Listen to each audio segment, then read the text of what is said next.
Now available in paperback and Kindle Unlimited. Esteem a New Woman. The devilish diva starts on the road to becoming a new creature in Christ in this all-new Esteem series adventure.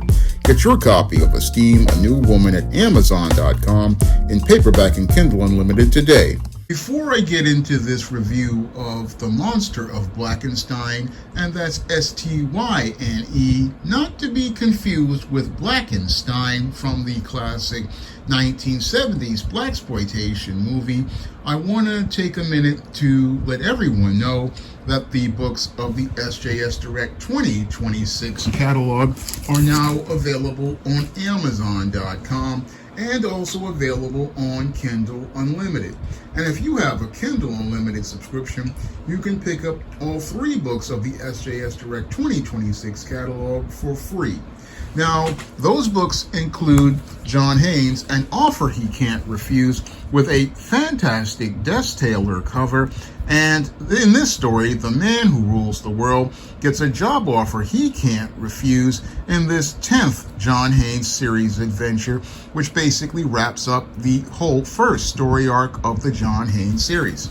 Now, coming after that is the book Isis, Runway of Doom, where the goddess next door has to take on a runway of rogues at a fashion show as she struts her stuff on the catwalk, taking on this runway of rogues on a runway of doom. And this third book, Esteem a New Woman, talks about Esteem starting her relationship with Christ in this all-new Esteem series adventure that takes us back 3 days after all the events of the first book of the SJS Direct universe, The Temptation of John Haynes.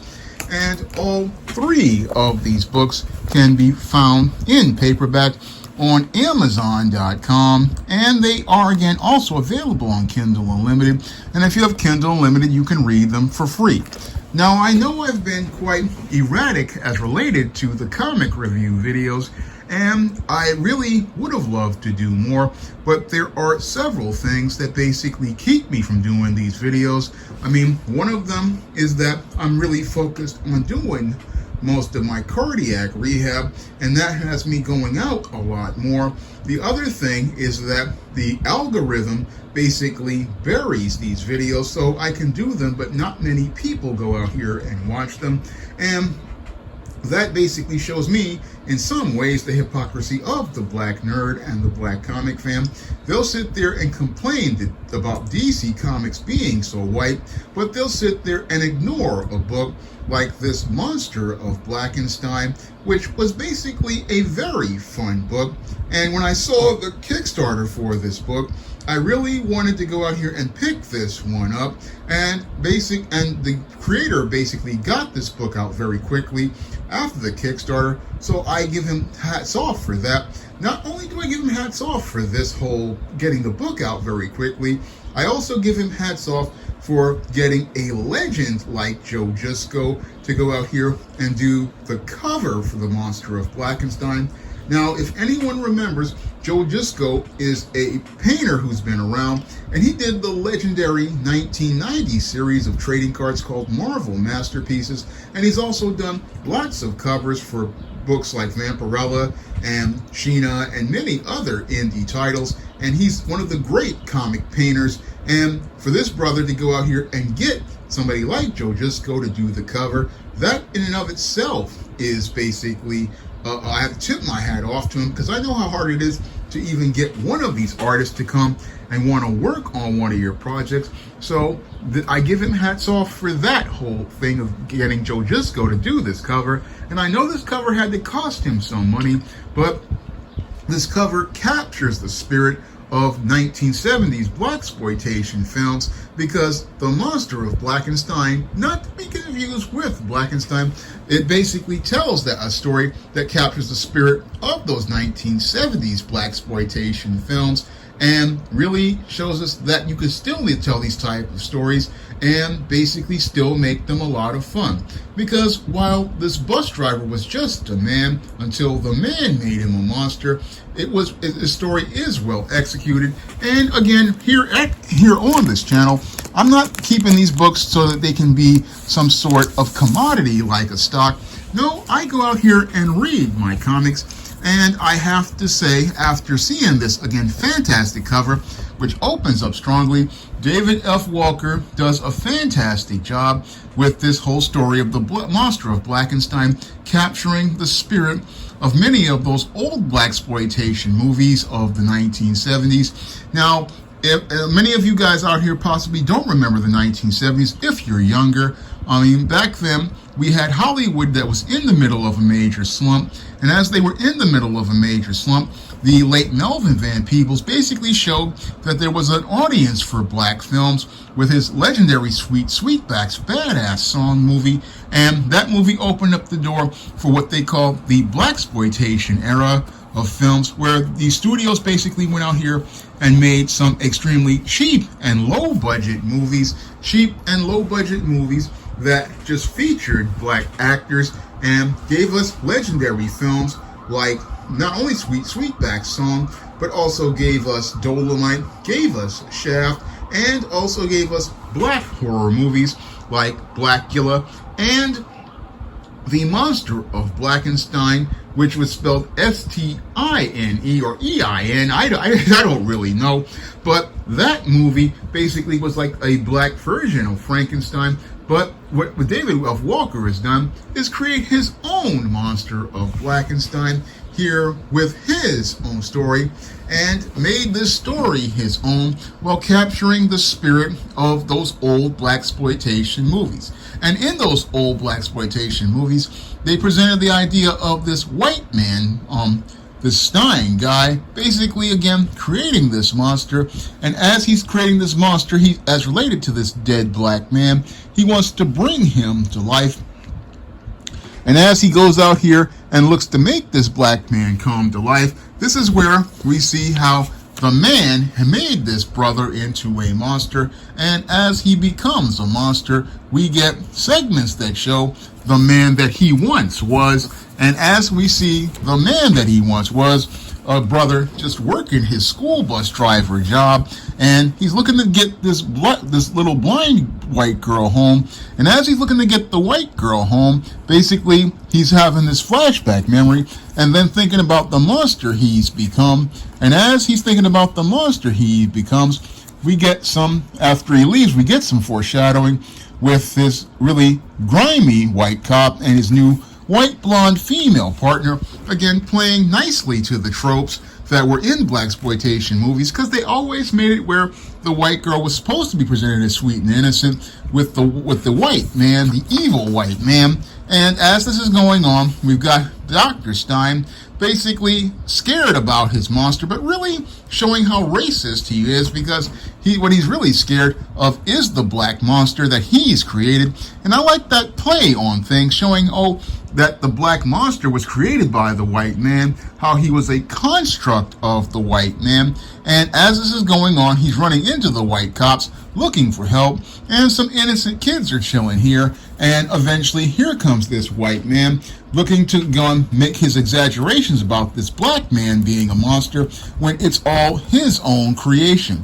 Now, as the story goes on, I don't want to give away too much, but I'll say, as the story goes on, it really is quite compelling, and really a really compelling comic, and features that whole scene, a scene of some guts flying across the room that I presented earlier. But Monster of Blackenstyne is a solid first issue, a rock solid first issue, with really strong writing, really consistently nice art, and an overall story that I would love to see more of. I mean, I'm looking forward to possibly picking up a second issue of this book, because it's just really well done, all around. I have to say, David F. Walker did a great job on writing Monster of Blackenstyne, gave us a cover that really pops, and gives us a story that basically follows my guidelines as related to good writing, because we really want to come into the story within 3 pages, and this story does a great job in 3 pages. Again, we know who the main characters are, we know what they want, we know that Dr. Stein basically wants to create the monster, and the monster wants to find out who he is in basically 3 to 5 pages, and that's the core of the story, and everything builds very nicely, leading to a cliffhanger of a second at the end of the book that will have you anticipating the days until the second issue of A Monster of Blackenstyne, and I'm hoping we do get a second issue that continues the story, because there's a lot of questions I have been asked as I was reading this book. I want to learn more about this bus driver. I want to learn more about his life before. I want to learn more about, everything about this guy. And I also want to see what happened to the young kid who basically got shot in the pages. I'm not trying to give away too much, because again, I know how hard many of these creators work on these books, having my own books out here. And this book was, again, a fantastic first issue, does a great job of bringing us in to get to know the characters, get to know the story, and really, again, captures that spirit of those old 1970s Blaxploitation films. Overall, just fantastic job from David F. Walker and his team, and I can't wait to see more of the Monster of Blackenstyne, Styne, not to be confused with Blackenstyne from the 1970s films. This one's a winner, and I highly recommend you pick up this book, and I hope that David Walker has a business set up so you can pick up this book. Now that the Kickstarter is over, that's one of the things that's really a challenge for me. I review these books, but I want people to go out here and pick them up out here and be able to continue supporting great independent Black comic creators who are out here doing the work. And this is one creator I would love to see more of, because he's got a good tapping the pulse of Black culture and gives us a story that takes us back in time but stays fresh and modern. So I'm really happy with this book, and I recommend you get your copy of The Monster of Blackenstyne if you like horror, if you like comedy, if you like Blaxploitation films. You won't be disappointed with this comic, which is a blast to read from first page to last. Now, my first full comic, John Haynes at Death's Door, is available on Lulu.com right now in paperback, and it's also available on Amazon.com in Kindle format. And if you have a Kindle or digital device, you can go out here and pick it up on Kindle, and you can also find it on Google Play.